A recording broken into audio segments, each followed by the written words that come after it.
I'm Rob Licuria, Senior Editor at Gold Derby. I'm so delighted to be joined by some of the best directors working on TV today on some amazing shows. I've got Alex Graves, Anna Foerster, Craig Brewer, and Randall Einhorn. Welcome, everybody. Before we even get into some exciting questioning about your work, I'm curious to know, what is a director's worst nightmare? What keeps you up at night when you're in the thick of production? Who'd like to go first? I'm kind of looking at you, Alex, because I feel like you may have a nice little tidbit for us. I think my biggest fear is you're always orchestrating. You've got all these different elements, like Anna was talking about earlier with her work, and it's always you're on set and you need somewhere between 4 and 30 of them to be in sync in the lens in that moment. And it's the anxiety that that's not going to happen every day. So that's my silly answer. Yeah, I mean, I agree with Wow. what you're saying. There is like the fear of the shit hits the fan is actually constant. I mean, I think you live and sleep with.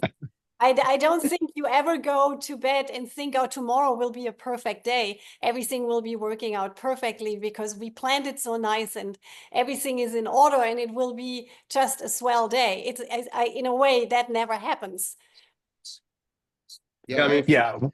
I always think that it's kind of like fear of flying. Like I feel like once I'm in the air, I'm okay. It's really just kind of like the anticipation of the engines whining and walking onto the plane where my anxiety goes up maybe a little bit. But I would say the same for me. Everything I believe it works even when everything falls apart when you're doing it. But there's something about something in your brain the night before that's saying, you really have no control. Like that one element that you have no control over is not going to be there for you. And Yeah. I remember one time my producers assured me that they were going to move an entire set from one place to another place, and I would film there. But they only brought one wall because they thought I was just needing to go into the trees. And so I just have this image of all the carts of all the crew members, hundreds of them, coming down the hill with the sun setting, rising behind them, and me just thinking to myself, like, let's just take this this disaster of a moment right now and enjoy Right. what it is. But in a minute, we're going to figure something out and we're going to move forward. But it's really up until that plane gets in the air. I think that that's the nightmare. and for me, I think it has to be not believing in it, not believe. And it's the same thing that an actor has is they have a line they need to say, but they may not necessarily own that line. They may not believe in it yet. So for me, a lot of times it's, I got a plan. I've got a theory. It comes in as a theory. And then we try it and it might just be a really bad idea. So for me, I need to believe in my plan. I need to believe in what I'm doing. And a lot of times, because I'm working with children who are like 4, 5, 6 years old, who have never acted before, I need, and sometimes I watch the auditions. I'm like, he's playing a shy kid, and that's great. But what if he's just a shy kid? And I've got a kid who can't really go other places. So for me, it's a little bit different because I'm just working with kids all the time. It's really fun. I don't know. I thought the rule was no kids and animals, but here we are. Like, Randall, Yeah. you've got the kids. That's terrifying, I think. I always love asking this question because I feel it's the best way to get to know panelists. It's about what's that film or series that you watch over and over that you love, that's moved you, that's inspired you as an artist over the years. I could keep you here all day to tell you mine, but I'm really interested in yours. Who would like to tell us first? What's something that you love that you really recommend? Who'd like to go? Yeah, go for it, Alex. Well, I mean, I watch movies all the time still, and it kind of keeps me straight and focused. And I I'm a cliche in that I love Lawrence Arabia. I Mm. love Blue by Kozlowski, Mm. and Raise the Red Lantern. And I'll look at those sometimes with the sound off. I'll just have them on while I'm doing homework and things. And I always find inspiration in those. And a lot of films, All the President's Men, I just watched the other night. And I'm still blown away by so many things in that film, and it just keeps me fresh and sharp, I think. I hope. Wow. I, I would say for me, that I think I'm kind of out of the phase in my life where I look at things for craft. I mean, and that's by no means that like, oh, I couldn't learn anything. But I think that now I'm in a phase in my life where I'm watching movies and television that moved me when I was younger. And I'm trying to go back and see what it was about them that grabbed hold of me. Recently, I started watching the original Battlestar Galactica because I remember it having such a grip on me as a child. And watching it again, I have to say, like, it began kind of like filling in just some not gaps in my life, but I began to figure me out a little bit better because I was like, I wonder if I was responding to kind of like that time I was watching Raiders of the Lost Ark and I was watching Battlestar Galactica, and I was kind of interested in cultures that didn't exist or like narratives of mythology that people kind of put together in this television show. But if I'm going to be real, I was also really into the fact that Starbuck had a blonde and a brunette both fighting for him and both being fine with it. There was a sexiness to all of Battlestar Galactica. And I was like, okay, this is making, a lot more sense for, my early high school years. But I find that more and more the other day I went looking for Benji. I love Lawrence of Arabia and I just took my daughter to it, but I remember feeling a lump in my throat watching the original Benji movie. And I went looking for this moment where his poodle friend got kicked because I wanted to see if I could still feel those emotions that I felt when I was younger, when suddenly movies or cinema or television had a grip on me, yet I had no knowledge of it other than just being a viewer and experiencing it. Yeah. I mean, for me, working in comedy, I think that, some of my North Stars that I look at are some of the great comedies from back in the day, and also comedies that are actually about something, because it's easy just to have a laugh, but making something that's actually about something is really important to me, and I think we do that on Abbott Elementary. But I think about some things like All in the Family, it, it was just honest and it was really about something, and there were some challenging topics that it's hard to talk about stuff like that and it's hard to present stuff like that for viewers who aren't necessarily open to it or already that way inclined. So I think it's important to use comedy to open people's minds and also hopefully open their hearts. I'm joining the Lawrence of Arabia Club. It's funny. It's maybe the reason why I got into filmmaking. I don't know. But I'm curious because you say when you're watching this and when you're rewatching this, I'm wondering when I'm working on a project and I'm like in development or something, I feel that I'm very fragile in terms of my creative process, and I actually do not watch other shows or other movies while I'm in the phase of whatever that is, creating a world or just like concentrating on a specific way of actors' work or something like this. I'm curious about if I'm alone there. No, that's a great point. Actually, it's very funny. I have a new script today, and so I have been thinking only about it, and I will now not be watching things. And I'll play music, but music with no lyrics now, and I'll go through the script and let the script build its own movie, a new movie for me that I haven't seen before, something new. And because for me, the challenge, especially with great writing like we have with Diplomat, is I want to film something and cut it together and have people react to it the way I reacted when I read it and was amazed by it. And and to your point, I don't go home and start watching, hey, I know a movie that's like this. It's like you let it come through you. And it's also something with age that's gotten better. I think when I was younger, I was more of the like, oh, I'm going to go watch this, that, or the other. And now I'm like, okay, well, what can you draw from? What will get you, and then ultimately and always what will surprise you? I would say that I used to be a person that would make a playlist for the project that I was either writing or I was directing.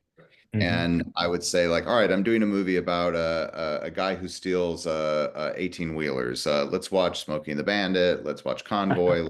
And you'd kind of consume everything about that. But what I've found that happened, especially on fight night, is sometimes I try to disconnect to that kind of material that you would think that you would watch for that, but I can't turn off the net that's kind of catching things. So right before we began shooting, Norman Jewison passed away. And I kind of just went on a Norman Jewison kick because I felt like, okay, well, here's a filmmaker that no one really talks about in those kind of like top 5 filmmakers, and yet he's made these remarkable films. And he passed away, and I don't know, there was something in me that felt like, well, no one's making as big of a deal as this, because I loved Fiddler on the Roof. It was a very important movie to me. I loved Moonstruck. But then I watched Thomas Crown Affair, and then I watched Jesus Christ Superstar. And I started seeing things that I had never quite seen before, even though I'd seen the movies before, because now I'm a filmmaker and I know about directing, and I'm knowing about like, oh, why are those lights in Jesus Christ Superstar have that special star filter on it? And oh, that's interesting. He does these zooms that are very deliberate in the Thomas Crown Affair. And suddenly now I'm realizing like I have the blueprint for my 70s show, or my series that takes place in the 70s, that is helping inform a style that I wasn't even looking for it in, of all people, Norman Jewison, and yet it really informed what I was going to be doing with Fight Night. And I felt, I don't know, I felt this, for lack of a better term, spiritual with it. I felt that here's the past of a director, and they put this work out there, and you take just little tiny nuggets of this offering that they've given the world, and it helps out some other filmmakers that might be just currently not lost, but definitely hungry and definitely searching. Wow, that's deep. That's really interesting to me. And Craig, your viewpoint about watching something that you maybe would have watched as a younger person really resonates with me too, because you can go back and you can put yourself in your mindset as what you were. I watched Enemy Mine by Wolfgang Peterson. I was 8 years old. And I can see what I was really interested in back then as a child, and how it's affected me over my life. One final question before we let you go, because we are running out of time, and it's more about this mythical perfect take. Is there such a thing as knowing you've got the perfect or the best take you're going to get, or is that just a mythological pipe dream? Like you're never completely satisfied with the takes that you get. Randall, what about you? I'm absolutely, once I have it, I'm done. Hands are in the air, I'm walking away. Yeah, we're set. No. Yeah, for me, I do believe there's a circle take that 9 times out of 10, it's the one that is in the show. And it kind of also can also, you have those, the scenes that are vital to the story, and that circle take can affect the rest of the film. So once you have, and I look at some of those essential scenes that are the building blocks to the story, I'm like, that's the take I'm going to use. So therefore this scene, and this scene need to be in such and such a way. And they're very informing, and they build the film out in a very beautiful way for me. Yeah, I agree. Oh, go ahead. No, go ahead. No, go ahead. Okay. No, I totally agree with that the moment you feel this is like the perfect take and you can't touch it and whatever, but I have a different reaction to that. I'm saying, okay, so we have this perfect precious thing, and it's somewhere locked away in a golden cage right now. So now we have some freedom to try some shit. And I think it's something that also translates with the actors. The actors understand very clearly that this was an amazing take. Everybody is happy. The exhale of the operator, and the way you call cut, and the way everybody looks at each other, like you had something special. So now all pressure is off. And doing 2 or 3 takes after that, I have found some other type of magic that later in the cutting room you were actually quite happy to have. Yeah, Yeah, that is true. I'll actually have that perfect take sometimes, and I'm like, that was perfect. I love it. Oh my God, that's my circle. Everybody do whatever you want. Yeah. right. And Yeah. you find something else there. You're right. Yeah, the pressure is off. There is no more like everything goes. Yeah. One of my favorite things to say on set is that was perfect. Let's go again. Mhm. And what it means is we just got it and we're really happy, but we all have seen or learned before there might be more out there. And you go again and like you were talking about the end of the season finale of Diplomat that I did, like most of those shots were it was the only film that achieved what was meant to be achieved. There were no other takes. There were only those takes cut together in that order. But there's also what I call the tunnel take. And this is one of my favorite things. And it's the thing you hope will happen. And it rarely does. But you'll have a 5-page scene, very heavy scene for the actors to pull off. And you're wondering, are you going to do multiple takes and build it in the editing? And an actor will come in, and somewhere in there, it could be take 5, it could be take 10. You never know. They give the performance, the complete and total performance in a single take. And it's like you would almost not use any other take you'd shot because the way they surfed the whole scene was so perfect. And we call that a tunnel take. Doesn't happen very often, but it does happen. I've tried, and I don't know if this is because this last series and one of the first movies I made was with Samuel Jackson, who likes to do 2 takes, and that's about it. And there's something, and that's one more take than he'd like. I have found that there is something kind of special more and more of not treating what we do with the preciousness that I first started off with, because I feel that it's unfair to the magic that's happening on the project as a whole. And so I used to go searching for one more, or like I had it and I would do it again. And I've found that more and more I'm trying to say, like, no, I think that was a really good one, and I think that we're gonna move on. But when you talk about the perfect take, I have a different perspective on it. The perfect take is that moment that happens to us as directors where we're sitting there at the monitor, at the camera, and something truly unexpected happens with a performer, or the light that catches the tear, or something where we go, like, and we see something that we had nothing to do with, and that the writers had nothing to do with, and the actors had nothing to do with, but the combination of everything just creates a magic moment that you would not have been able to orchestrate. It was just that magical thing that I feel that it's almost the closest thing that comes to parenting, where you finally have a baby and you see the child look at you for the first time and smile. You're the first person that sees something truly unique and magical in something that you helped to create, and you had nothing to do with this magical moment. And I don't think we get many of those per project. You might get one, but man, when they happen, you can kind of count them on one hand. That's great. Wow. That's so true. That is incredible. Yeah, I never thought of it that way. On that note, thank you all so much for your time today. Congratulations on some really impressive work. And thank you again for all your insights. Really appreciate it. Thank you.